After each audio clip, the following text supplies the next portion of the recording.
നമ്മുടെ കൃഷ്ണൻകുട്ടി സാറിന്റെ ടോക്സ് വളരെയധികം ഇൻഫോർമേറ്റീവ് ആയിട്ട് പൊക്കോണ്ടിരിക്കുകയാണ്. നമുക്ക് അടുത്ത ക്വസ്റ്റ്യനിലേക്ക് പോവാം. സാർ, ഒരു പരിധി വരെ അല്ല ഒരു 30% ആൾക്കാർ ചിന്തിക്കുന്നത് ഇങ്ങനെയായിരിക്കും: എനിക്ക് ഈ ഇൻഷുറൻസ് എടുക്കാൻ താല്പര്യമുണ്ട്, പക്ഷെ ഇതെനിക്ക് അഫോർഡബിൾ അല്ല, എനിക്ക് മന്ത്ലി കിട്ടുന്ന ഇൻകവും ഈ ഒരു ഇൻഷുറൻസിന് അടയ്ക്കേണ്ടി വരുന്ന തുകയും തമ്മിൽ സെറ്റ് ആവുന്നില്ല, എന്റെ ഡെയിലി എക്സ്പെൻസ് കൂടിക്കൊണ്ടിരിക്കുകയാണ് ഇപ്പോഴത്തെ ഒരു സിറ്റുവേഷനിൽ. അപ്പൊ ഇതിനെ അഫോർഡബിൾ ആക്കാൻ അല്ലെ ആൾക്കാർക്ക്, സാധാരണക്കാർക്ക് പോലും ഇൻഷുറൻസ് എടുക്കാൻ പറ്റുന്ന രീതിയിലുള്ള എന്തെങ്കിലും സ്കീമുകളോ കാര്യങ്ങളോ ഉണ്ടോ? അതിനെ പറ്റി ഒന്ന് പറഞ്ഞു തരാം. ഓക്കെ, നല്ലൊരു ക്വസ്റ്റ്യൻ ആണ്. മാത്രമല്ല, ഈ ഒരു ആക്ഷേപം അല്ലെങ്കിൽ ഈ ഒരു കൺസേൺ, ഒരു ആശങ്ക ഇന്ന് ഒട്ടുമിക്ക ആളുകളുടെ ഇടയിലുണ്ട്. ഇൻഷുറൻസ് അവയർനെസ് ഇപ്പോൾ വളരെ വ്യാപകമായിട്ട് വന്നുകൊണ്ടിരിക്കുകയാണ്. പ്രത്യേകിച്ചും ഒരു ഘട്ടത്തിൽ ഒരു ആശുപത്രിയിൽ എത്തിയ ഒരാള് അയാൾ തിരിച്ചു വരുമ്പോൾ ഒരു വലിയ ഇൻഷുറൻസ് എടുക്കണമെന്ന് ആഗ്രഹമുണ്ട്, പക്ഷെ സാമ്പത്തികമായിട്ട് അയാൾക്കത് പറ്റാതെ വരുന്നൊരവസ്ഥയാണ്. അത്രയും പൈസ സ്പെൻഡ് ചെയ്യാൻ പറ്റാറില്ല. അപ്പൊ ഇൻഷുറൻസ് എന്ന് പറഞ്ഞത് മസ്റ്റാണ്. അത് നമ്മളുടെ ആരോഗ്യവും ഒക്കെ ഉള്ള സമയത്ത് ഏറ്റവും മികച്ചതും ഏറ്റവും മൂല്യം കൂടിയതും നമ്മൾ വാങ്ങിക്കുക എന്നുള്ള നിർബന്ധമാണ്. പക്ഷെ ഇവിടെ നമുക്ക് ഉപയോഗിക്കാവുന്നത് ഇൻഷുറൻസ് എപ്പോഴും വേണമെങ്കിൽ പ്രൈമറി ഇൻഷുറൻസ് തന്നെ എടുക്കണമെന്നില്ല. അതായത് ഉദാഹരണം പറഞ്ഞാൽ, ഒരു ഉപഭോക്താവിന് 1 കോടി രൂപയുടെ ഇൻഷുറൻസ് ആണ് അദ്ദേഹത്തിനും ഫാമിലിക്കും കൂടെ വേണ്ടത് എന്ന് തന്നെ ഇരിക്കട്ടെ.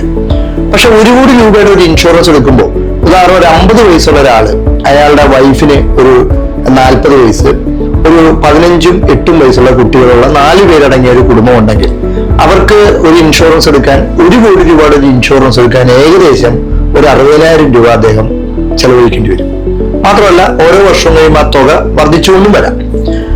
പക്ഷെ ഇവിടെ അത്രയും പണം മുടക്കാൻ സാധിക്കുന്നത്, പക്ഷെ ഇവിടെ അദ്ദേഹത്തിന് അതിന് ഒരു 5 ലക്ഷം എടുത്തു വെച്ചിട്ട് അത് പിന്നീട് കൂട്ടിക്കൊണ്ടിരിക്കാമെന്ന് പറഞ്ഞാൽ ചിലപ്പോൾ ഒരു ആരോഗ്യ പ്രശ്നം വന്നാൽ തന്നെ കൂട്ടാൻ പറ്റില്ല. അതുകൊണ്ട് തന്നെ 1 കോടി തന്നെ അദ്ദേഹം എടുക്കേണ്ടത് തന്നെയാണ്. പക്ഷെ അതിന് ചെയ്യാവുന്ന ഒരു ഏറ്റവും നല്ലൊരു സംവിധാനം എന്ന് പറയുന്നത്, അദ്ദേഹം ഒരു 10 ലക്ഷം രൂപ അല്ലെങ്കിൽ 25 ലക്ഷം രൂപയുടെ പ്രൈമറി പോളിസി എടുക്കുക. 3 ലക്ഷം തൊട്ട് എടുക്കാം. പ്രൈമറി പോളിസി എടുത്തിട്ട് 1 കോടി രൂപയുടെ ഒരു ടോപ്പപ്പ് എടുക്കാം. ടോപ്പപ്പ് എന്ന് പറഞ്ഞാൽ എന്താ വെച്ചാൽ, 1 കോടി രൂപയുടെ ഒരു ഇൻഷുറൻസ് നമ്മൾ ടോപ്പപ്പ് വാങ്ങിക്കുന്നു. അപ്പൊ കമ്പനി ചോദിക്കും, ഇതിൽ എത്ര വരെ നിങ്ങൾക്ക് ചെലവാക്കാം. അപ്പോ നമ്മൾ പറയാണ്, ഒരു 3 ലക്ഷം വരെ എനിക്ക് കുഴപ്പമില്ല, അല്ലെങ്കിൽ 5 ലക്ഷം വരെ എനിക്ക് കുഴപ്പമില്ല, അല്ലെങ്കിൽ 10 ലക്ഷം വരെ എനിക്ക് കുഴപ്പമില്ലെന്ന് പറഞ്ഞാൽ എത്രയാണ് നമ്മൾ വഹിക്കാമെന്ന് പറയുന്നതനുസരിച്ച് തന്നെ ഈ ടോപ്പപ്പിന്റെ പ്രീമിയം കുറയും. ഇപ്പൊ ഉദാഹരണം പറഞ്ഞാൽ, ഒരു 10 ലക്ഷം രൂപ ഇതിന് ഡിഡക്റ്റബിൾ എന്നാണ് പറയുന്നത്.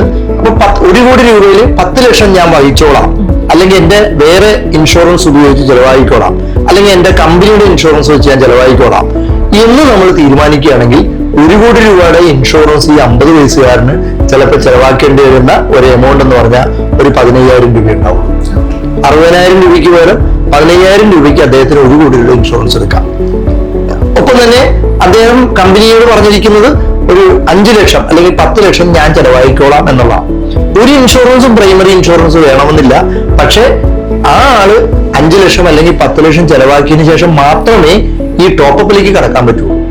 അപ്പൊ കമ്പനിക്കും അറിയാം, ഈ ആളിന്റെ ബാധ്യത ഞങ്ങൾ എടുക്കേണ്ടത് ഈ ഇദ്ദേഹം പറഞ്ഞ എമൗണ്ട് കഴിഞ്ഞിട്ട് മതി എന്ന് പറയുമ്പോൾ കമ്പനി ആ പ്രീമിയം എമൗണ്ട് കുറച്ചു. അപ്പൊ നമ്മളെ സംബന്ധിച്ച് പറഞ്ഞാൽ, യങ് ആയിരിക്കുന്ന സമയത്ത് തന്നെ വലിയ ഇൻഷുറൻസ് തുക ഉണ്ട്. ജീവിതത്തിൽ ചിലപ്പോൾ വല്ല സന്ദർഭത്തിലായിരിക്കും ചിലപ്പോൾ വലിയ 50 ലക്ഷം 1 കോടി വരുന്നത്. അപ്പൊ അതിനുവേണ്ടി വലിയ തുക ചെലവായിക്കൊണ്ടൊരു നമ്മൾ പണമടച്ചൊരു ഇൻഷുറൻസ് ഒഴിവായിക്കൊണ്ട് വേണമെങ്കിൽ നമുക്ക് ഇങ്ങനെ ചെയ്യാം. 1 കോടിയുള്ള ഇൻഷുറൻസിൽ 5 ലക്ഷം നമ്മുടെ ബേസിക് പോളിസി, അത് ചിലപ്പോൾ നമുക്ക് ഏതുമാകാം, നമ്മുടെ കമ്പനി വരുന്നതാകാം, അല്ലെങ്കിൽ ഒരുപക്ഷെ നമ്മളുടെ കയ്യിൽ നിന്ന് ചെലവാക്കിക്കൊണ്ട് ഒരു ഇൻഷുറൻസും ഇല്ല, 5 ലക്ഷം ചെലവായിക്കൊണ്ട് അതിനുശേഷം ഈ പോളിസിയിലേക്ക് കിടക്കാം. അപ്പൊ പണം, കാരണം ഒരിക്കലും മെഡിക്കൽ ഇൻഷുറൻസ് നമുക്ക് ട്രീറ്റ്മെന്റ് ഇല്ലെങ്കിൽ തിരിച്ചു കിട്ടില്ല. അപ്പൊ അതിനു വേണ്ടിയിട്ട് വലിയൊരു തുക നമ്മൾ നഷ്ടപ്പെടുത്തേണ്ട ആവശ്യമില്ല. ഇത് പലപ്പോഴും ആളുകൾ അറിയാറില്ല എന്നൊരു ദുഃഖാവസ്ഥ ഇതിനകത്ത്.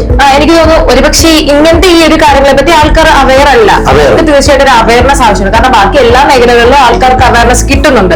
അതിപ്പോ മീഡിയ ആണെങ്കിലും അല്ലാതെ ഇൻഫോർമേറ്റീവ് ആയിട്ടുള്ള ഒരുപാട് കാര്യങ്ങൾ കിട്ടുന്നുണ്ട്. പക്ഷെ ഇങ്ങനത്തെ ഈ ഒരു പോളിസികളോ കാര്യങ്ങളോ ഒന്നും അറിയില്ല. ഒറ്റയടിക്ക് ആൾക്കാർ പറയുകയാണെങ്കിൽ ഇത് എന്നെ കൊണ്ട് പറ്റില്ല, താങ്ങില്ല. അപ്പൊ ഈ ഒരു മേഖല നമുക്ക് എങ്ങനെയൊക്കെ അവയർനെസ് കൊടുക്കാൻ പറ്റും സാർ ശരിക്കും? ഇതിനാണ് ഞാൻ പറഞ്ഞത്, നമുക്ക് ഇത്തരം അവയർനെസിന്റെ ഒരു പാർട്ടാണ് ഇന്ന് ഇൻവെസ്റ്റ് ഫോർ യു സൊല്യൂഷൻ ജനങ്ങളിലേക്ക് മുന്നിട്ടിറങ്ങും. അപ്പോ ഇക്കാര്യങ്ങളെ കുറിച്ചുള്ള എന്തെങ്കിലും ആശങ്കകളുണ്ടെങ്കിൽ നമ്മളുമായിട്ട് ബന്ധപ്പെടാം, നമ്മളത് പറയാം. ഒപ്പം തന്നെ ഒരുപാട് വീഡിയോസും മറ്റും ഇന്ന് വരുന്നുണ്ട്. പക്ഷെ പലപ്പോഴും ആളുകൾ പ്രധാനപ്പെട്ട ചില കാര്യങ്ങൾ അതിനകത്ത് ഉൾപ്പെടുന്നില്ല എന്നുള്ളതാണ്. ഇൻഷുറൻസ്, ലൈഫ് ഇൻഷുറൻസ് വരുമ്പോൾ ആളുകൾ പലതരത്തിലുള്ള കൺസേൺ പറയും. ഇത് ടോപ്പ് അപ്പ്, നമുക്ക് ടേം ഇൻഷുറൻസ് മതി, മറ്റുള്ളതിന് പൈസ കളയണ്ടെന്ന് പറയുമ്പോൾ പോലും ഇങ്ങനൊരു ടോപ്പ് അപ്പ് ഇൻഷുറൻസ് ഉള്ളതിനെ കുറിച്ച് പലപ്പോഴും നമ്മുടെ ജനങ്ങളുടെ ഇടയിലേക്ക് എത്തുന്നില്ല. അതായത് എനിക്ക് ആരോഗ്യമുള്ളപ്പോൾ 1 കോടി രൂപയുടെ ഇൻഷുറൻസ് എൻ്റെ അടുത്തുണ്ട്, ഒരു ടോപ്പ് അപ്പ് ഉണ്ട്.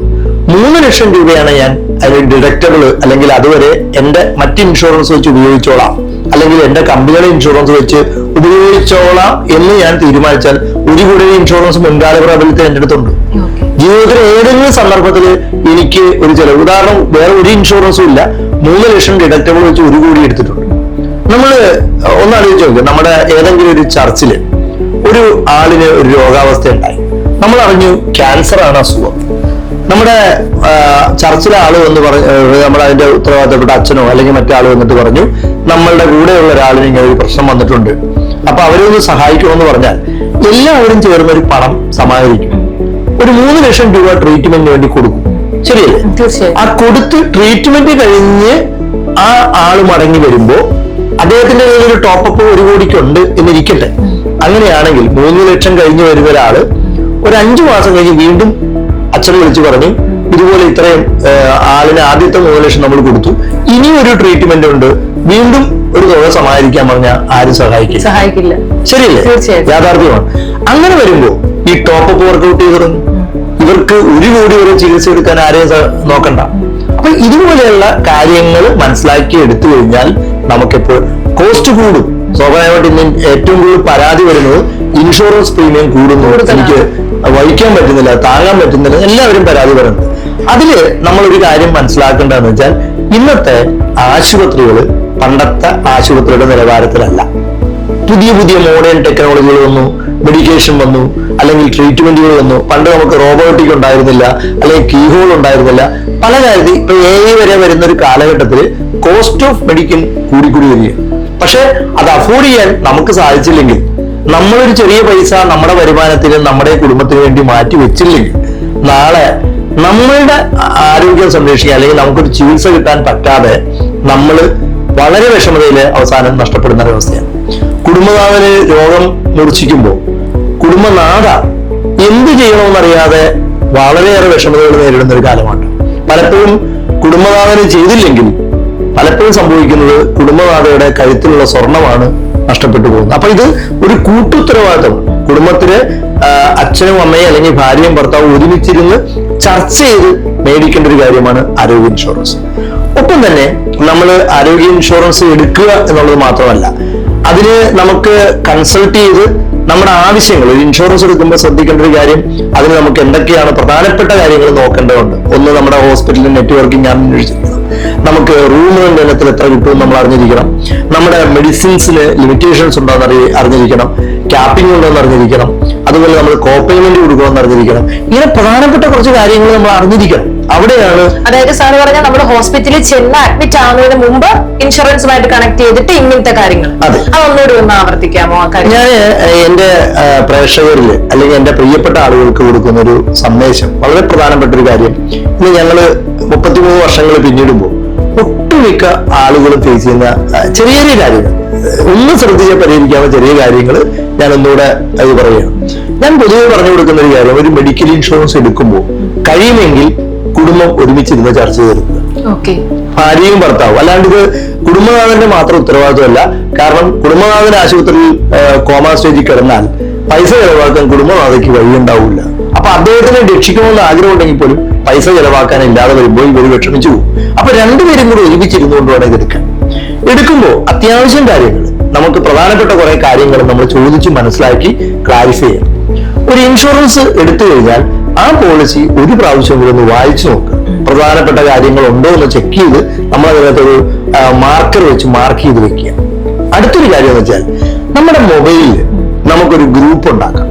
ഗ്രൂപ്പ് എന്ന് പറഞ്ഞാൽ ആ ഗ്രൂപ്പില് ഭാര്യ ഭർത്താവ് മുതിർന്ന കുട്ടികൾ ഉൾപ്പെട്ട ഒരു ടീം ഉണ്ടാക്കി വെച്ചു കഴിഞ്ഞാൽ, ഒരു ഗ്രൂപ്പ് ഉണ്ടാക്കി കഴിഞ്ഞാൽ അതിലേക്ക് അത് പിൻ ചെയ്തിട്ട് നമ്മുടെ മെഡിക്കൽ ഇൻഷുറൻസ്, ഒരു ആധാർ കാർഡ്, ഒരു ചെക്കിന്റെ കോപ്പി, അങ്ങനെയുള്ള കുറച്ച് സാധനങ്ങൾ സേവ് ചെയ്ത് വെച്ചാൽ ആശുപത്രിയിൽ ഭർത്താവ് അഡ്മിറ്റഡ് ആയാൽ ഭാര്യയ്ക്ക് ഇതെടുത്തു കൊടുക്കാം. എവിടെ ഓടി നടക്കാം, സ്ക്രോൾ ചെയ്യണ്ട. ഇത് നമ്മൾ തപ്പി നടക്കാതെ ഉടനെ എടുത്തു കൊടുത്ത് നമുക്ക് ട്രീറ്റ്മെന്റ് നേടാൻ കഴിയും. 2, ആശുപത്രിയിൽ എത്തുമ്പോൾ നമ്മൾ ശ്രദ്ധിക്കേണ്ട കാര്യം, നമുക്ക് 2 തരത്തിലാണ് ചികിത്സകൾ ആശുപത്രിയിൽ ലഭിക്കുന്നത്. ഒന്ന് പ്രീ പ്ലാൻഡ് ട്രീറ്റ്മെന്റ്, നേരത്തെ പ്ലാൻ ചെയ്തിട്ട് നമ്മൾ ട്രീറ്റ്മെന്റ് പോകും. 2 എമർജൻസി. ഉദാഹരണം, ഒരാളിന് ഒരു രോഗാവസ്ഥയുണ്ട്, അടുത്ത മാസത്തിലാണ് അദ്ദേഹം ആശുപത്രി ചികിത്സയ്ക്ക് എത്തേണ്ടത്. പക്ഷെ ഇന്ന് ഡോക്ടറെ കൺസൾട്ട് ചെയ്യുമ്പോൾ ഡോക്ടർ പറഞ്ഞൊരു സർജറി ഉണ്ടെന്ന് പറഞ്ഞാൽ നമ്മുടെ ഇൻഷുറൻസ് ഡോക്യുമെന്റുകളെല്ലാം കൂടെ നമ്മൾ അവിടുത്തെ ഹെൽത്ത് സപ്പോർട്ടിങ് ആളുകളുണ്ട്, അല്ലെങ്കിൽ ഹെൽപ്പ് ഡെസ്ക് എന്നും പറഞ്ഞ് ഇൻഷുറൻസിന്റെ ഒരു ഡെസ്ക് അവിടെ ഉണ്ടാവും. അവരെ കണ്ട് ഇതൊക്കെ ബോധ്യപ്പെടുത്തി നമ്മുടെ രോഗാവസ്ഥയും അടുത്ത മാസവും സർജറി എന്ന് പറഞ്ഞ് നമ്മൾ പേപ്പർ കൊടുത്താൽ ഹോസ്പിറ്റല് ഈ റിപ്പോർട്ട് നമ്മുടെ TP അല്ലെങ്കിൽ മെഡിക്കൽ ഇൻഷുറൻസിന്റെ ക്ലെയിം ഡിപ്പാർട്ട്മെന്റിലായിരിക്കും. അത് അപ്രൂവ് ചെയ്ത് വന്നാൽ ആ നമുക്ക് ട്രീറ്റ്മെന്റ് ഉള്ള ദിവസം വേറെ തർക്കങ്ങളില്ലാതെ പെട്ടെന്ന് നടക്കും. 2, എമർജൻസി ആയിട്ട് അഡ്മിഷൻ. എമർജൻസി അഡ്മിഷൻ ഉണ്ടായി കഴിഞ്ഞിട്ടുണ്ടെങ്കിൽ അവിടെ രോഗിക്ക് 24 മണിക്കൂറിനുള്ളിൽ, അഡ്മിഷന് ശേഷം 24 മണിക്കൂറിൽ റിപ്പോർട്ടുകൾ നമ്മൾ ഇൻഷുറൻസ് കാണിച്ചുകൊണ്ട് നമുക്ക് ചെയ്യാം. അപ്പൊ ഈ കോപ്പി നമ്മുടെ ഗ്രൂപ്പിലുണ്ടെങ്കിൽ എളുപ്പത്തിൽ കൈകാര്യം ചെയ്യാം. 2, ചികിത്സയ്ക്ക് വേണ്ടിയുള്ള ഡയഗ്നോസിന് മാത്രമേ കമ്പനികൾ തരുള്ളൂ. അത് നമ്മൾ പലപ്പോഴും ഓർത്തിരിക്കുക. ഒരിക്കലും ഇൻഷുറൻസ് ഒരു ലാഭത്തിനായിട്ട് എടുക്കരുത് എന്നുള്ളതാണ് ഞാൻ നമ്മുടെ പ്രേക്ഷകരോട് അറിയുന്നത്. ലാഭത്തിന് വേണ്ടിയുള്ളതല്ല, നമുക്കൊരു പ്രതിസന്ധി ഉണ്ടാകുമ്പോൾ കരകയറാൻ വേണ്ടിയാണ് നമ്മൾ എടുക്കുന്നത്. അതുകൊണ്ട് തന്നെ ഒരു ഇൻഷുറൻസ് എടുക്കുമ്പോൾ ഒരിക്കലും അസുഖം ഉണ്ടാകരുതെന്ന് പ്രാർത്ഥിക്കുക. പക്ഷെ ഉണ്ടാകുമ്പോൾ നമ്മൾ ചില കാര്യങ്ങൾ പരിശോധിക്കുക. 1, ഹോസ്പിറ്റലിൽ ചെല്ലുമ്പോൾ നമ്മുടെ ഈ ചികിത്സയായിട്ട് ബന്ധപ്പെട്ടുള്ളതിന് മാത്രമേ ഇൻഷുറൻസ് കമ്പനി പൈസ തരുള്ളൂ. അല്ലാണ്ട് പലപ്പോഴും ഹോസ്പിറ്റലിൽ പറയും നിങ്ങൾ ഫുൾ ചെക്കപ്പ് നടത്തിക്കോ, ഇൻഷുറൻസ് ഉണ്ടല്ലോ എന്ന് പറഞ്ഞാൽ അതിനൊന്നും പൈസ കിട്ടൂല. മാത്രമല്ല, ഡയഗ്നോസ് നടന്നപ്പോൾ രോഗമില്ല, നിങ്ങൾക്ക് അസുഖമൊന്നുമില്ല, വീട്ടിൽ പോയിക്കോ എന്ന് പറഞ്ഞാൽ നമ്മുടെ ഇൻഷുറൻസ് കിട്ടൂല. നോർമലി 24 മണിക്കൂറിനുള്ളിൽ അഡ്മിഷൻ വേണം. അപ്പോൾ ഇത് മനസ്സിലായിക്കൊണ്ട്, പിന്നെ റൂം റെന്റ് ഏറ്റവും പ്രധാനപ്പെട്ട ഒരു ഫാക്ടറാണ്. ഇന്ന് ഏറ്റവും കൂടുതൽ തർക്കമുള്ള ഒരു ഭാഗമാണ്. പലപ്പോഴും ഒരു ഹോസ്പിറ്റലിൽ ചെന്നാൽ നമ്മുടെ ഇൻഷുറൻസ് 3 ലക്ഷത്തിനാണെങ്കിൽ അതിന്റെ 1% നമുക്ക് റൂം റെന്റ്. എന്ന് വെച്ചാൽ 3000 രൂപയുടെ റൂമിലേക്ക് കിടക്കാൻ പറ്റുള്ളൂ. പക്ഷെ ഹോസ്പിറ്റൽ പറയും ഇവിടെ 5000-ന്റെ ഉണ്ട്, അല്ലെങ്കിൽ 10,000 നിങ്ങൾ കിടന്നോ, ഇൻഷുറൻസ് ഉള്ളതല്ലേ എന്ന് പറയും.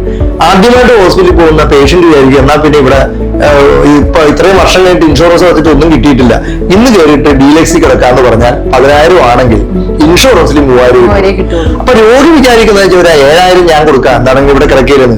അങ്ങനെയല്ല, 10,000 കിടക്കുന്ന റൂമിന്റെ എല്ലാ ട്രീറ്റ്മെന്റുകളും 10,000-ന്റെയാണ്. ഡോക്ടർ വരുന്നതും നേഴ്സ് വന്ന് നോക്കുന്നതും എല്ലാം 10,000-നാണ്. അപ്പൊ ഇൻഷുറൻസ് തുകയിൽ 3000 കിട്ടുന്നിടത്ത് 10,000 റൂം റെന്റ് വന്നാൽ കോസ്റ്റ് കൂടും, ഇൻഷുറൻസ് കമ്പനി തരില്ല. അത് മുൻകൂട്ടി കാണുക. ഇങ്ങനൊരു കാര്യം നമുക്ക് ചെയ്യാൻ പറ്റിയാൽ നമ്മുടെ ഇൻഷുറൻസിന്റെ സേഫ്റ്റി നമുക്ക് നോക്കാം. മറ്റൊന്ന്, പൊതുവെ പരക്കെ വിചാരിക്കുന്നത് ഞാൻ പൈസ കൊടുത്ത് മേടിച്ച ഇൻഷുറൻസ് അല്ലേ, 10 ലക്ഷത്തിന് എന്റെ ഫാമിലിക്കുണ്ട്. അപ്പൊ ഞാനൊരു ചികിത്സയ്ക്ക് ചെല്ലുമ്പോൾ അവിടെ ഇൻഷുറൻസ് എടുത്ത ആള് ഹോസ്പിറ്റലിൽ അഡ്മിറ്റ് ആകുമ്പോ 50,000 രൂപയെ ചികിത്സ വന്നിട്ടുള്ളൂ. പക്ഷെ 2 ലക്ഷം രൂപ അവർ ചാർജ് ചെയ്താൽ ഉറപ്പായിട്ടും ആ ഇൻഷുറൻസ് വന്ന ചെലവുകൾ പരിശോധിക്കണം. ഒട്ടുമിക്കപ്പോഴും കൺസ്യൂമർ ഐറ്റത്തിന് വലിയൊരു തുകയാണ് ഇന്ന് ആശുപത്രികൾ ചാർജ് ചെയ്യുന്നത്. ഈ കൺസ്യൂമർ കിട്ടൂല. ഈ കൺസ്യൂമബിൾ ഐറ്റംസ് അത് ഒന്ന് ഡിഫൈൻ ചെയ്യാം. പൊതുവെ എന്താ വെച്ച് കഴിഞ്ഞാല് നമുക്ക് ഗ്ലൗസുകൾ, അല്ലെങ്കിൽ മാസ്ക്, അല്ലെങ്കിൽ മറ്റുള്ള സാധനങ്ങൾ, ഇതൊക്കെ നമ്മുടെ കൺസ്യൂമറിൽ വരും. അതൊരു സർജിക്കൽ കാര്യത്തിന് പോകുമ്പോ നമുക്ക് ചിലപ്പോ അത് അകത്തിരുന്ന കോട്ടുകൾ ഉണ്ടാവും, അല്ലെങ്കിൽ ഗ്ലൗസ് ഉണ്ടാവും. ഇതൊക്കെ കൺസ്യൂമറിൽ പെടും. ഇത് ചിലപ്പോഴൊക്കെ നമ്മൾ കാണുന്നത് ആവശ്യത്തെക്കാൾ കൂടുതലായിട്ടാണ് ക്ലെയിമിന്റെ ഒരു കോപ്പി കാണുമ്പോൾ അതിൽ കാണുന്നത്. ഈ കൺസ്യൂമർ ഐറ്റം പൊതുവെ നമുക്ക് കിട്ടൂല. രജിസ്ട്രേഷൻ ചിലപ്പോൾ കിട്ടില്ല, കൺസ്യൂമർ കിട്ടില്ല, ക്യാൻറ്റീൻ ഫെസിലിറ്റി കിട്ടില്ല, നമ്മളുടെ ടെലിഫോൺ കാര്യങ്ങൾ കിട്ടില്ല. ഇങ്ങനെ ചില ഇൻഷുറൻസുകളിൽ അതൊക്കെ ആഡ് ചെയ്ത് കിട്ടുന്ന സംവിധാനമുണ്ട്, പക്ഷെ കോമൺ ആയിട്ട് കിട്ടൂല. അപ്പൊ ഇത് മനസ്സിലാക്കിയില്ലെങ്കിൽ അപ്പൊ നമ്മുടെ ഇൻഷുറൻസ് ചെലവായത് 50,000-ന് പകരം 2 ലക്ഷം വന്നാൽ ഉറപ്പായിട്ടും നമ്മൾ പരിശോധിക്കണം. എന്നുള്ളത് ഇത് എന്റെ പൈസ അല്ലെന്ന് ഒരിക്കലും തെറ്റിദ്ധരിക്കരുത്. കാരണം 10 ലക്ഷം രൂപയുടെ ഇൻഷുറൻസ് എടുത്ത ഒരാളിന് 50,000 വരെ 2 ലക്ഷം അദ്ദേഹത്തിന് ഹോസ്പിറ്റലിൽ ചാർജ് ചെയ്തു. അടുത്ത മാസമായപ്പോ അദ്ദേഹത്തിന്റെ, അതായത് നമ്മളുടെ ഇൻഷുറൻസ് നമ്മൾ എടുക്കുമ്പോൾ ഹോസ്പിറ്റലിൽ നമുക്ക് അനാവശ്യമായിട്ട് വലിയ തുക ചാർജ് ചെയ്യുമ്പോൾ നമ്മൾ മനസ്സിലാക്കേണ്ട ഒരു കാര്യം, ഈ ഇൻഷുറൻസ് നമ്മുടെ അവകാശമാണ്. അതില് ഒരുപക്ഷെ 50,000 രൂപയാണ് നമ്മുടെ ഒരു ചികിത്സയ്ക്ക് ആ അഫക്റ്റഡ് ആയ ആളുടെ ചികിത്സയ്ക്ക് വേണ്ടി വന്നു, ഹോസ്പിറ്റലിൽ 2 ലക്ഷം രൂപ ചാർജ് ചെയ്തു. പലപ്പോഴും നമ്മൾ ധരിക്കുന്നത് 2 ലക്ഷം രൂപ എന്റെ അല്ലല്ലോ, അത് ഇൻഷുറൻസ് കമ്പനി കൊടുക്കുന്നതല്ലേ, എനിക്കതിന് മൈൻഡണ്ട എന്നൊരു നിലപാടെടുക്കരുത്. കാരണം 10 ലക്ഷം രൂപയുടെ ഇൻഷുറൻസ് ആണ്, 50,000 രൂപ ചെലവാകുന്നതിന് വരെ 2 ലക്ഷം ചാർജ് ചെയ്തു, നമ്മൾ അത് സഹിച്ചു പോകുന്നു എന്നിരിക്കട്ടെ. 2 മാസം കഴിഞ്ഞിട്ട് നമ്മുടെ വൈഫിന് അല്ലെങ്കിൽ സ്പൗസിന് ഹോസ്പിറ്റലിൽ അഡ്മിറ്റ് ചെയ്യുമ്പോൾ അവിടെ നമ്മുടെ ഇൻഷുറൻസ് തുക 10 നിന്ന് 8 ചുരുങ്ങിയിരിക്കുക. കാരണം 2 ലക്ഷം അവിടെ ചാർജായി. അപ്പോ ഈ ആളിന് 9 ലക്ഷം ചെലവാകുകയാണെങ്കിൽ 1 ലക്ഷം ഞാൻ കയ്യിൽ നിന്ന് കൊടുക്കണം. അതായത് നമ്മള് ശ്രദ്ധിക്കാതെ പോയതിന്റെ അനുഭവം, അതിന്റെ പിഴ വരുന്നത് നമുക്കാണ്. കാരണം അടുത്ത പ്രാവശ്യം 1 ലക്ഷം കയ്യിൽ നിന്ന് കൊടുക്കും. പ്രീമിയം ചിലപ്പോൾ 25,000 ഉണ്ടാവുള്ളൂ. പക്ഷെ നമ്മൾ അറിഞ്ഞോ അറിയാതെയോ ശ്രദ്ധിക്കാതിരുന്നത് കൊണ്ട് 1 ലക്ഷം എക്സ്ട്രാ കൊടുത്തുകൊണ്ട് പോകേണ്ടി വരും. അപ്പൊ ഇൻഷുറൻസ് ഇത് ഹോസ്പിറ്റലിന്റെയും മറ്റും റൈറ്റ് അല്ല, അത് വ്യക്തിയുടെ റൈറ്റാണ്. അപ്പൊ അതുകൊണ്ട് തന്നെ അതിനെ ഉപയോഗിക്കുന്ന സമയത്ത് ശ്രദ്ധിക്കണം. മറ്റൊന്ന്, ഞങ്ങൾ ഇന്ന് ഏറ്റവും കൂടുതലായിട്ട് കണ്ടുവരുന്ന ഒരു വലിയ ചലഞ്ച് എന്താ വെച്ച് കഴിഞ്ഞാൽ, രോഗികളെ 11 മണിക്കാവുമ്പോൾ ഡോക്ടർ 5-6 ദിവസം ഹോസ്പിറ്റലിൽ കിടന്ന ഒരു രോഗിയെ ഡോക്ടർ ഒരു 11 മണിക്ക് വന്നിട്ട് പറയും ഇന്ന് വീട്ടിൽ പോവാം, പറയും ഡിസ്ചാർജ് എന്ന് പറയും. അപ്പൊ രോഗിക്ക് എങ്ങനെയെങ്കിലും വീട്ടിലേക്ക് പോയാൽ മതി എന്നൊരു ആഗ്രഹത്തിൽ ഇരിക്കുകയായിരിക്കും. അപ്പൊ രോഗി എല്ലാം പാക്ക് ചെയ്ത് റെഡിയായിരിക്കും. അവരുടെ ഇൻഷുറൻസ് ഉണ്ടെങ്കിൽ ഇത് സ്വാഭാവികമായിട്ട് ഇത്തിരി സമയമെടുക്കും. എന്തുകൊണ്ടാന്ന് വെച്ചാൽ ഒരു 2 മണിയാകുമ്പോഴാണ് ഡോക്ടർ റൗണ്ട്സ് കഴിഞ്ഞെത്തുള്ളൂ. അതിനുശേഷമാണ് ഡോക്ടർ ഈ പേഷ്യന്റിന്റെ ഫയലൊക്കെ നോക്കിയിട്ട് വീട്ടിൽ പോയ എന്തൊക്കെ മരുന്ന് കഴിക്കണമെന്നൊക്കെ എഴുതി കൊടുക്കുകയൊക്കെ ചെയ്യുന്നത്. ഇതൊരു 4 മണി 4:30 മണിക്കുള്ളിൽ ഈ ഹോസ്പിറ്റലില് മെയിലിലൂടെ ഇൻഷുറൻസ് കമ്പനിയുടെ ക്ലെയിം ഡിപ്പാർട്ട്മെന്റിലോ അല്ലെങ്കിൽ TPO ഇതിന്റെ ഫയൽ അയച്ചു കൊടുക്കും. അത് അയച്ചു കൊടുത്തിട്ട് അവിടെ ആ ഡിപ്പാർട്ട്മെന്റ് ഇതെല്ലാം പരിശോധിച്ചിട്ട് ഇത് കൊടുക്കാമെന്ന് അപ്രൂവൽ കൊടുത്താൽ മാത്രമേ അവിടെ ക്യാഷ്ലെസ് പാസ്സാവുള്ളൂ. അപ്പൊ പലപ്പോഴും ഉണ്ടാവുന്ന ഒരു കേസ്, ഈ 4 മണിക്ക് ഒരു ക്ലെയിം ഡിപ്പാർട്ട്മെന്റിലേക്ക് ആ ഇൻഷുറൻസ് കമ്പനികളുടെ ക്ലെയിം ഡിപ്പാർട്ട്മെന്റ് അല്ലെങ്കിൽ TPAക്ക് ആയിരക്കണക്കിന് ഫയലുകൾ പല ആശുപത്രിയിലേക്കും ചെല്ല് ചെയ്യും. അപ്പൊ ഇവർക്കത് പരിശോധിക്കാൻ സമയം കിട്ടണം എന്നുള്ള ഒരു കാര്യം. 2, ഇന്ന് ഹോസ്പിറ്റലിൽ പരക്കെ ഉണ്ടായിക്കൊണ്ടിരിക്കുന്ന ഒരു സാഹചര്യമാണ്, ട്രീറ്റ്മെന്റ് കഴിഞ്ഞാൽ പണം ഇല്ല എന്ന് പറഞ്ഞിട്ട് ആർക്കും പോരാൻ പറ്റില്ല. ഈവൻ മെഡിക്കൽ ഇൻഷുറൻസ് കിട്ടിയില്ലെങ്കിലും പണം അടയ്ക്കാതെ പോരാൻ പറ്റില്ല. അപ്പൊ ഇത് കിട്ടുമെന്നുള്ളത് ആശുപത്രിക്ക് നന്നായിട്ട് അറിയാം, ഒരു കാര്യം. 2, ഇനി പണം കൊടുക്കാൻ കഴിഞ്ഞില്ലെങ്കിൽ ഇന്ന് ഒട്ടുമിക്ക ധനകാര്യ സ്ഥാപനത്തിലൂടെ ലോണിലൂടെ ആ ക്ലെയിമുകൾ സെറ്റിൽ ചെയ്യുന്ന സംവിധാനവും വന്നു കഴിഞ്ഞു. അപ്പൊ സംഭവിക്കുന്ന ആശുപത്രിക്ക് പണം കിട്ടും. അപ്പൊ ആശുപത്രി എന്ത് ചോദിച്ചാൽ ഈ പേപ്പറുകൾ യഥാസമയം, ആശുപത്രിയല്ല അതിന്റെ ഹെൽപ്പ് ഡെസ്കും മറ്റുമായിരിക്കും, അവര് ചിലപ്പോൾ അവരുടെ തിരക്കുകൊണ്ടും മറ്റുമൊക്കെ ഇതിങ്ങനെ മാറ്റിവെക്കും. എന്നിട്ട് കണ്ടുവരുന്നൊരു കേസ്, ഈ പേഷ്യന്റിന്റെ ബൈസ്റ്റാൻഡർ ഒരു 6-7 മണിയാകുമ്പോൾ നമ്മളെ വിളിക്കും, അതായത് ഏജന്റിനെ അല്ലെങ്കിൽ കൺസൾട്ടന്റിനെ വിളിക്കും, എനിക്ക് ഇതുവരെ പണം കിട്ടിയിട്ടില്ല, എനിക്ക് ഹോസ്പിറ്റലിൽ നിന്ന് പോകാൻ പറ്റിയിട്ടില്ല, നിങ്ങളുടെ ഇൻഷുറൻസ് എടുത്തിട്ട് കിട്ടാത്തതുകൊണ്ടാണെന്ന് ഇവിടെ പറഞ്ഞു, അതുപോലെ നിങ്ങൾ ഇൻഷുറൻസ് തന്ന് നിങ്ങളുടെ കമ്മീഷൻ മേടിച്ചു പോയതല്ലാണ്ട് ഞങ്ങളെ നോക്കുന്നില്ല എന്ന് പരാതി ഇവിടെ ഹോസ്പിറ്റലുകാർ പറഞ്ഞു, ഈ കമ്പനി തട്ടിപ്പാണെന്ന് പറഞ്ഞു എന്നൊക്കെ പറയാറുണ്ട്. ഇത് ആദ്യഘട്ടത്തിൽ ഞങ്ങൾക്ക് വലിയൊരു വിഷമമായിരുന്നു. പിന്നീട് ഞങ്ങള് പേഷ്യൻസിന്റെ ബൈസ്റ്റാൻഡറോട് പറയും, ഹോസ്പിറ്റലിൽ എത്ര മണിക്കാണ് ക്ലെയിം ഡിപ്പാർട്ട്മെന്റ് അല്ലെങ്കിൽ TPAക്ക് ഈ ഫയൽ ഫോർവേഡ് ചെയ്ത് നോക്കും. അപ്പോഴാണ് മനസ്സിലാകുന്നത് പലപ്പോഴും ഈ ഹോസ്പിറ്റലിന്റെ ഡെസ്ക് അവിടെ നിന്ന് ഫയൽ അയക്കുന്നത് 6:30 മണിക്കും 6:45-നുമാണ്. ഒരു TPA ആയിക്കോട്ടെ അല്ലെങ്കിൽ ഹോസ്പിറ്റലിന്റെ ഇൻഷുറൻസ് കമ്പനിയുടെ ക്ലെയിം ഡിപ്പാർട്ട്മെന്റ് നോർമലി അവിടെ ജോലി ചെയ്യുന്ന ഒരു 6-6:30 ആകുമ്പോൾ അവർ ഇറങ്ങുന്ന സമയമായി. പക്ഷെ ഒരു 4:00-ക്കും 5 മണിക്കും ഇത് കിട്ടിയാൽ ഈ ഹോസ്പിറ്റലിൽ ഫയൽ അയക്കുന്ന മാത്രം പോരാ, അത് കിട്ടുന്ന TPA അല്ലെങ്കിൽ ക്ലെയിം ഡിപ്പാർട്ട്മെന്റ് ഇതിനകത്ത് അവർക്ക് സംശയം ഉണ്ടെങ്കിൽ വീണ്ടും മെയിൽ തിരിച്ചയക്കും. ഇതിന് പറഞ്ഞ കൊറി എന്നാ പറയുന്നത്. കൊറി, ഇത് ഈ ECG എന്തിനെടുത്തു അല്ലെങ്കിൽ എക്കോ എന്തിനെടുത്തു, അതായത് നിങ്ങൾ ഇങ്ങനെ ഒരു മരുന്ന് കൊടുത്തിട്ടുണ്ടല്ലോ, അല്ലെങ്കിൽ എന്തിനാ ഇത്ര ദിവസം അഡ്മിറ്റ് ചെയ്തത് എന്നൊക്കെ ചോദ്യങ്ങൾ ചോദിക്കുമ്പോൾ മറുപടി കൊടുക്കുകയാണ് കൊറി എന്ന് പറയുന്നത്. ഇതും ഹോസ്പിറ്റലിൽ മറുപടി കൊടുക്കാം. എന്നാൽ മാത്രമേ TPA അല്ലെങ്കിൽ ക്ലെയിം ഡിപ്പാർട്ട്മെന്റ് സെറ്റിൽ ചെയ്യാൻ പറ്റുള്ളൂ. പലപ്പോഴും ഇത് യഥാസമയത്ത് ചെല്ലാതെ വരികയും കസ്റ്റമറെ സംബന്ധിച്ച് പറയാൻ ഭയങ്കരമായിട്ട് വിഷമങ്ങൾ ഉണ്ടാവും. കാരണം 11 മണിക്ക് ഡിസ്ചാർജ് ആയ ആളിന് രാത്രി 7 മണിക്ക് പോരാൻ പറ്റിയില്ലെങ്കിൽ അയാൾ വിഷമിക്കും. അപ്പൊ ഈ ഒരു അനുഭവം പലപ്പോഴും ഞങ്ങൾക്ക് ഉണ്ടാകുമ്പോൾ ഞങ്ങള് പേഷ്യന്റിന്റെ ബൈസ്റ്റാൻഡറോട് പറയും, ഒരു 5 മണിക്ക് പോയിട്ട് അവിടെ നിന്ന് അയച്ച മെയിൽ ചെക്ക് ചെയ്യാൻ പറയും. മെയിലിൽ ടൈം കാണിച്ചിട്ടുണ്ടാവും. കൂടാതെ കുറച്ചുകൂടെ കഴിഞ്ഞിട്ട് എന്തെങ്കിലും കൊറി ഉണ്ടെങ്കിൽ മറുപടി ഇട്ടിട്ടുണ്ടോ എന്ന് നോക്കാൻ പറയും. ഇത് കൊടുത്തു കഴിഞ്ഞാൽ ഉറപ്പായിട്ടും വലിയ താമസമില്ല. ഇങ്ങനെ ഒന്ന് വന്നാൽ ഒരു കൺസൾട്ടന്റിന് അല്ലെങ്കിൽ ഏജന്റിന്റെ റോൾ എന്ന് പറഞ്ഞാൽ നമുക്ക് കൊടുക്കാൻ പറ്റാത്ത കാശ് കൊടുക്കാനൊന്നും നമുക്ക് പറയാൻ പറ്റൂല. പകരം ഇതെല്ലാ ഡോക്യുമെന്റും അയച്ചിട്ടുണ്ടെങ്കിൽ പിന്നെയും വൈകുകയാണെങ്കിൽ നമുക്കൊരു ഇടപെടല്, സ്നേഹത്തോടുള്ള ഇടപെടൽ ഇൻഷുറൻസ് കമ്പനിയിലോ ക്ലെയിം ഡിപ്പാർട്ട്മെന്റിലോ, സാർ ഇങ്ങനെ ഇവർ രാവിലെ തൊട്ട് നിൽക്കുകയാണ്, ഇതുവരെയായിട്ട് പോകാൻ പറ്റിയിട്ടില്ല, ഒന്ന് സപ്പോർട്ട് ചെയ്യണമെന്ന് പറഞ്ഞ് നമ്മൾ അവരോട് സ്നേഹത്തിൽ പറയും, ഒന്ന് സഹായിക്കുക സാർ ഇങ്ങനെ. ഇത് പറയുമ്പോൾ മാത്രമാണ് അവിടെ നിന്നൊരു പേപ്പർ കിട്ടാതെ അവർക്കൊന്നും ചെയ്യാൻ പറ്റൂല. രണ്ട്, ഇനി അഥവാ ഏതെങ്കിലും കാര്യം, ഇപ്പൊ ഉദാഹരണം പറഞ്ഞാൽ ഇൻഷുറൻസ് എടുത്തപ്പോ അതില് ആൽക്കഹോളിക് ആയിട്ടൊരാളാണ് അഡ്മിഷൻ ഉണ്ടായത്, ആക്സിഡന്റ് ആണ്, പക്ഷെ ആൽക്കഹോളിക്കാണ്, ചിലപ്പോൾ പൈസ കിട്ടണമെന്നില്ല. അതുപോലെ ഇയാളുടെ വെയിറ്റിംഗ് പീരീഡിന് മുമ്പാണ് ഒരു ഹാർട്ട് സർജറി വന്ന് കിട്ടണമെന്നില്ല. പക്ഷെ ഇവിടെ കിട്ടില്ല എന്നല്ല, അങ്ങനെ കിട്ടാതെ വന്നാൽ പണം അടച്ചിട്ട് പോരേണ്ടി വരും. പിന്നീട് ബില്ലുകളും മറ്റുമൊക്കെ നിങ്ങളെ ചേർത്ത ആളിന്റെ അടുത്ത് കൊടുത്താൽ, ഞങ്ങളൊക്കെ ചെയ്യുന്നതാണ്, നമുക്കൊരു ക്ലെയിം ഡിപ്പാർട്ട്മെന്റ് ഉണ്ട്, പേപ്പറുകളെല്ലാം സബ്മിറ്റ് ചെയ്താൽ ഈ പേപ്പറുകളെല്ലാം ഞങ്ങൾ എഴുതി തിട്ടപ്പെടുത്തി സൈൻ ചെയ്ത് ഡോക്യുമെന്റ് എല്ലാമായിട്ട് ഇൻഷുറൻസ് കമ്പനിയുടെ TPL കൊടുക്കും. അവരിത് പരിശോധിച്ച് ഒരു മാസം നമുക്ക് അപ്പൊ ഡിനേ എന്നുള്ളതിന്റെ അർത്ഥം പെർമനന്റ് ഡിനേയിലല്ല, അവർ പരിശോധിച്ച് സമയമെടുത്ത് പരിശോധിച്ച് നമുക്ക് പണം. ഇത് ശ്രദ്ധിക്കാൻ പറ്റിയാൽ ഒരു പരിധിവരെ ഇൻഷുറൻസ് സുഗമമായിട്ട് പോകാൻ പറ്റും. ഒന്നുകൂടെ ഞാൻ റീക്യാപ്പ് ചെയ്യുന്നു. ഇൻഷുറൻസ് എടുത്തു കഴിഞ്ഞാൽ അതിൽ നമ്മൾ വിചാരിച്ച കാര്യങ്ങൾ അതിലുണ്ടോ എന്ന് ചെക്ക് ചെയ്യുക. രണ്ട്, നമ്മുടെ ഒരു ഗ്രൂപ്പ് ഓഫ് ഫാമിലി മെമ്പേഴ്സിന്റെ ഹസ്ബൻഡ്, വൈഫ്, മുതിർന്ന കുട്ടി ഉൾപ്പെടെ ഒരു ഗ്രൂപ്പ് ഉണ്ടാക്കി അതിലേക്ക് ഡോക്യുമെന്റ് സെറ്റ് ചെയ്തിട്ട് പിൻ ചെയ്ത് വെക്കുക. സ്ക്രോൾ ചെയ്യാതെ എപ്പോൾ വേണമെങ്കിലും എടുക്കാൻ പറ്റണം. ഹോസ്പിറ്റലിൽ നമ്മൾ മുൻകൂട്ടിയാണ് ഒരു ചികിത്സയ്ക്ക് പോകണമെങ്കിൽ കമ്പനിയുടെ ഇൻഷുറൻസ് കോപ്പികൾ അവിടെ കൊടുത്തിട്ട് നമ്മുടെ കസ്റ്റമർ ID കാണിക്കണം. ചില ഇൻഷുറൻസ് കമ്പനി ഇന്റിമേഷൻ കൊടുക്കണം. ഇത് കൊടുത്തു കഴിഞ്ഞിട്ട് ടോൾ ഫ്രീ നമ്പർ കൊണ്ട് ഇന്റിമേഷൻ കൊടുക്കാം. ഇത് ചെയ്യാം. അടുത്തത്, വെറുതെ ഒരു ചികിത്സയ്ക്കും പണം കിട്ടില്ല എന്നുള്ളതാണ്. നമുക്ക് ചികിത്സ ഉണ്ടെങ്കിൽ മാത്രമേ കിട്ടുള്ളൂ. അല്ലാണ്ട് നമ്മളൊരു ഡയഗ്നോസ് ചെയ്യാൻ പോയതിന്റെ പൈസ നിന്നൊന്നും കമ്പനി തരില്ല. ഈ കൺസ്യൂമർ ഐറ്റംസ് വളരെ ശ്രദ്ധയോടെ നമ്മൾ നോക്കണം. നമ്മുടെ ബില്ലുകളിൽ പൈസ കൂടുതലായിട്ട് ചാർജ് ചെയ്യാൻ ശ്രദ്ധിക്കണം. നമ്മുടെ പൈസയാണ് നഷ്ടപ്പെടുന്നത്. അവസാനം നേരത്തെ നമ്മളെ ഡിസ്ചാർജ് ചെയ്യുമെന്ന് പറഞ്ഞാലും ഇത് പ്രോപ്പറായിട്ട് അവിടെ പ്രോസസ്സ് നടന്നോ എന്ന് ചെക്ക് ചെയ്യണം. ഇത്രയും കാര്യങ്ങൾ നമുക്ക് ഭംഗിയായിട്ട് പരിശോധിച്ചാൽ നമുക്ക് തലവേദനയില്ലാതെ ഒരു ഇൻഷുറൻസ് പരിഹരിക്കുക എന്നുള്ളതാണ്. നമ്മൾ കുറ്റപ്പെടുത്തുന്നതിന് മുമ്പായിട്ട് നമുക്ക് എന്തെങ്കിലും ചെയ്യാൻ പറ്റുമോ എന്നുള്ളത് നോക്കാം. ഒരു കാര്യം കൂടെ കൂട്ടി പറഞ്ഞേക്കാം.